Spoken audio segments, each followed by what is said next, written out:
Alright guys, so I'm going to be going through with you the remainder of your PowerPoint and the remainder of your classwork that is both due for today. So let's go ahead and get started first with the classwork. So this is continuing on the same note outline that we were on last class. Most of our classes got through this, however, I think there was one class that didn't, so I wanted to make sure just to highlight this, that immigrants are going to be disliked post-World War I as well. This is for two major reasons. Number one is because of the anti-German propaganda that was pushed out during World War I so harshly. The second reason is something that we'll talk about, but there was an increase in a rise of ideologies in Europe, such as socialism and anarchism, which is going to become more popular in America. And so because of that, America wanted to try to shut off new followers coming into the United States. So because of that, European immigration is going to be limited with something called the Quota Act of 1921, which is basically going to state that only 3% of all foreign-born can now enter into the United States per year. So if you had 10 million people who were foreign-born in the United States, only 300,000 new foreign-born people could enter in each year. That's going to drop in 1924 to 2%. And you'll see what this does to the immigration population. It was already declining during World War I. That's just because people couldn't come over because of war. Then it drops even more in the 1920s, and by the 1930s, it's completely gone, and it doesn't really recover to the 1930 level until almost the 1980s. So this only applied, though, to Europe. Asian immigration was even more limited, where there was no Asian immigration allowed. All right, now, the last major thing that we'll talk about in terms of how it affected the home front is that rights did increase for certain people. So factory work had to be filled, and the people who filled these factory jobs are mainly going to be women and black people. The United States is going to become more urban during this time period just because of these factory jobs becoming more available to produce goods for war. Women working is going to be one of the major reasons why they got the right to vote. People basically saw that women were able to contribute to society. Now, to be fair, even all the way back to Republican motherhood, women had been contributing to society in a pretty noticeable way, but the workforce place was kind of, I guess, the straw that broke the camel's back for people who were on the fence about if women should have the right to vote or not. Because there were so many jobs in urban centers in the North, this is going to cause a mass movement of black people to move from the rural South. There were not a lot of black people that moved post-slavery. Think about it this way, you have to have money to be able to move. And so post-slavery, most former slaves aren't going to have any money, and they're really going to need to find jobs quickly. So because of that, they're going to stay put. Some of them even went and worked on the same exact plantations that they had lived on as a slave, just because jobs were so low and they were afraid of being arrested with some of the Jim Crow laws that existed. So now, post World War One, a lot of black people move up to the Northeast. And what's interesting is we can still see with the cities that they move to because they are the only northern cities that have sizable black populations. Most black people in America still live in the Southeast.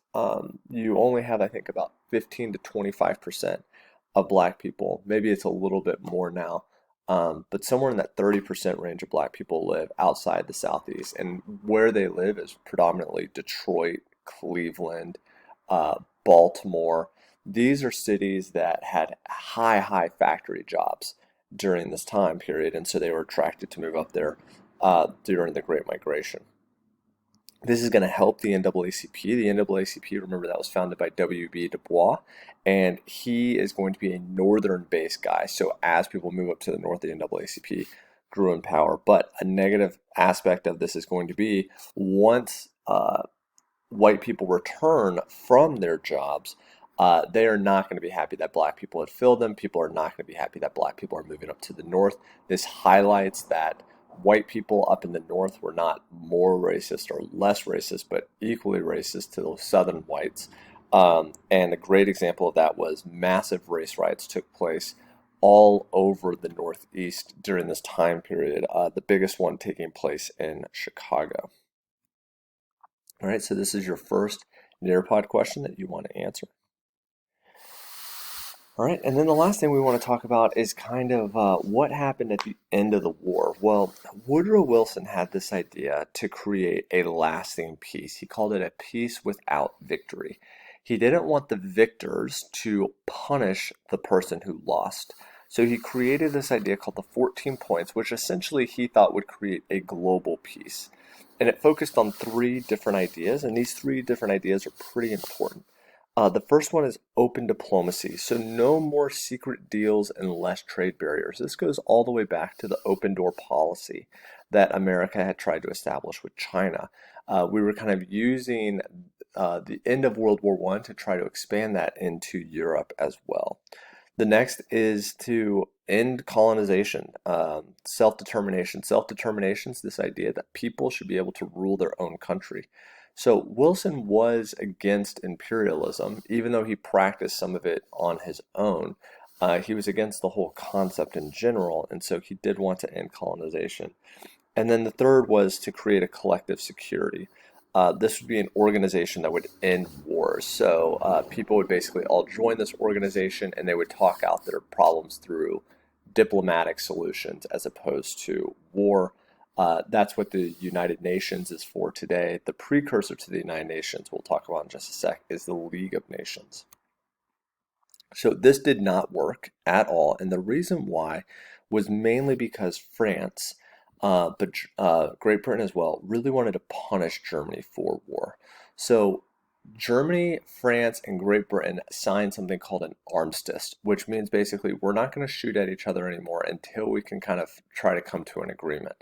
When Germany signed this armistice, they did not think that they were signing a surrender, partially because none of their land had been surrendered at all. No part of World War I was really fought in Germany.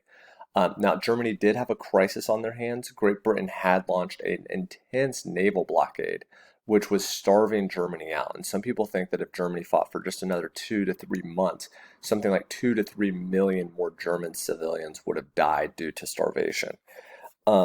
But so Germany was kind of caught in this bind. So because of that, Germany is going to agree to the peace treaty. However, France, and if you remember, France had been embarrassed by Germany several years earlier in a previous war, is going to really, really punish Germany into signing this treaty. And so this treaty is famously called the Treaty of Versailles. And you can see this picture on the right.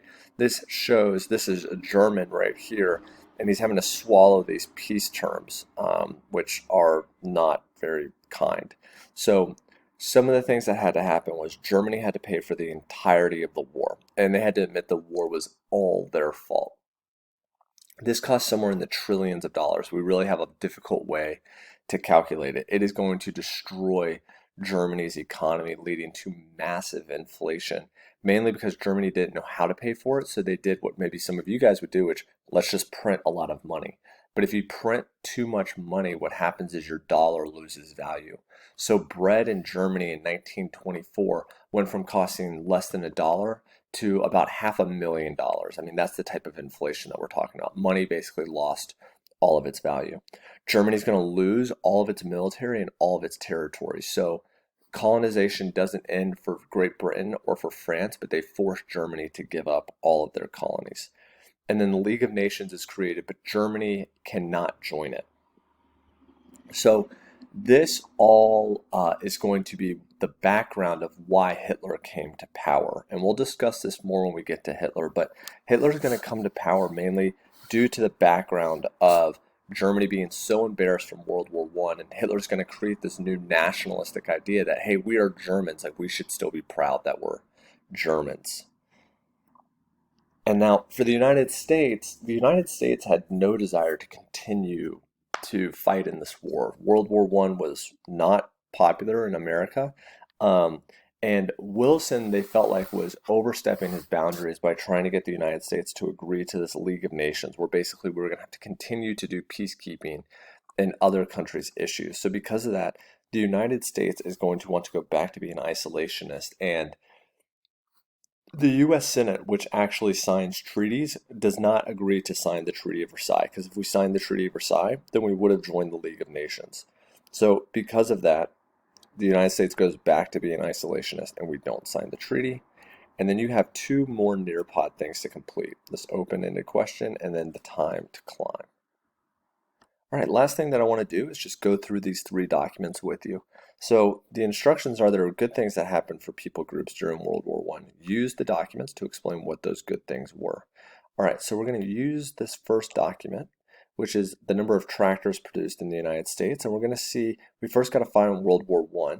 And we see in World War I, all of a sudden, there's this big spike in the number of tractors. So the number of tractors is going to show that farmers are going to be able to farm a lot more land during World War I, making more money. And so the number of tractors correlates to more food being grown, which is good for farmers. All right, if you go down to document two, we see that this is for every fighter, a woman worker.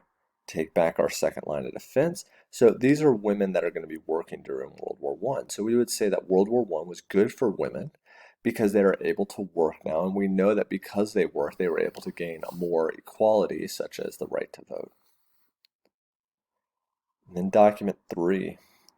Document three was a painting entitled The Migration of the Negro. And it shows that there's a bunch of black people going to different cities in the North. This represents the Great Migration. So we would say that World War I, or this document, shows a bunch of black people going to different cities in the North. And why do we think we're going to those cities? They're going to those cities because of jobs. So World War I created more jobs for black people, allowing for them to get some more economic freedom. All right, in the last section, right here, it says, use this document to explain challenges that black people still face to complete the Great Migration. So if you read this document right here, this is going to be a document from someone who's trying to get a passage or payment to be able to buy a ticket to go to Chicago. He's writing to the Chicago Defender. This is a black newspaper. And what I want for you to do is I want you to read through this and see if you can identify some of the things that he's still struggling with. I mean, number one, I'll give you the first one. The first one is obviously he's still very poor, so he's having to get somebody to pay for his way to Chicago. All right. And just to go through the rest of this with you, if you look down here, it says, please don't publish this because we have to whisper this around ourselves because the white folks are angry because now the Negroes are going north. So he's also stating that there's still massive racism being faced and they don't want to be targeted by hate groups like the KKK. All right. And that is your classwork. Make sure to submit that. And make sure to complete the Nearpod.